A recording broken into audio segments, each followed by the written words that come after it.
Le Bénin, à travers le club DSI du ministère de l'Agriculture et de la Pêche, vient d'être honoré. C'était le mois dernier au cours de l'édition 2022 du concours international du meilleur projet d'innovation du Forum DSI international en Tunisie. Cette année, le concours qui récompense les meilleurs projets d'innovation a eu lieu en Tunisie.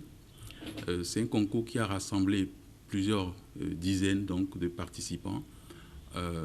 Dans ces participants, à travers les projets qu'ils ont présentés, il y a eu 5 projets innovants qui ont été présélectionnés, reconnus d'un haut niveau en termes donc, de leur impact sur l'économie.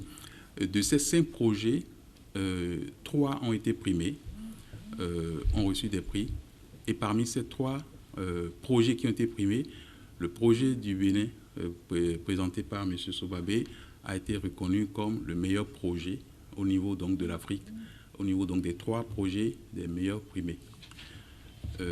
Et donc a reçu le trophée donc, du meilleur projet d'innovation donc, du Forum DSI international. Transformation digitale de la filière ananas au Bénin, c'est le projet qui a propulsé le Bénin en pole position lors de ce forum. À l'échelle de tout le pays, dans tous les départements, dans toutes les communes, on fait la culture de l'ananas. On ne s'était jamais arrêté pour faire une cartographie de la situation à l'instant T. Et donc, nous avons travaillé avec ces acteurs-là, la TDA, Pôle 7, DEFIA, l'association interprofessionnelle d'ananas, avec toutes les différentes composantes de cette association. Nous avons essayé de monter l'opération avec la DSA, bien sûr. Et donc, c'est un projet en 2 volets. Le premier volet concerne la cartographie elle-même à travers une collecte digitale et par donc, les smartphones. Et donc, les agents enquêteurs sont allés systématiquement auprès des producteurs, des transformateurs, des commerçants pour les enregistrer. Mais ce qui était le plus important, c'est par rapport aux superficies cultivées. Les superficies cultivées ont été enregistrées non pas sur la base des déclarations, mais sur la base des mesures de tracking. Donc, ce qui nous a permis, c'était très intéressant de constater parfois qu'il y a quand les gens vont indiquer leur superficie, parfois ça déborde sur les superficies d'autres personnes. Et donc, ce que nous faisons, quand nous prenons les données issues de ces tracking, on les projette sur une carte et nous avons constaté à plusieurs reprises des superpositions de parcelles. Et donc, nous appelons les acteurs et nous disons, ce n'est pas possible que 2 parcelles se superposent. Donc, il faudra qu'on puisse réellement situer. Après cela, le second volet, c'est par rapport au conseil agricole. Et donc, les drones ont été utilisés à ce niveau-là avec l'entreprise Global Partners, qui est une entreprise béninoise très spécialisée en matière de drones, qui fait notre fierté au plan africain.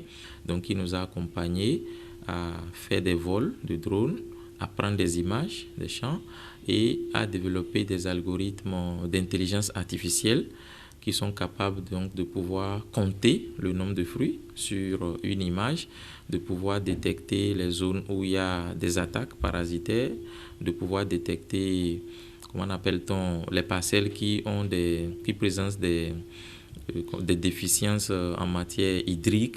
Et voilà, un certain nombre de choses. Le ministre a reconnu le mérite du DSI MAEP et salué ce projet qui vient régler un problème vieux de plusieurs années. Si je viens à la thématique même, qui a fait l'objet d'une sanction positive par un jury international, c'est que ça vient régler un problème que nous avons connu depuis les indépendances.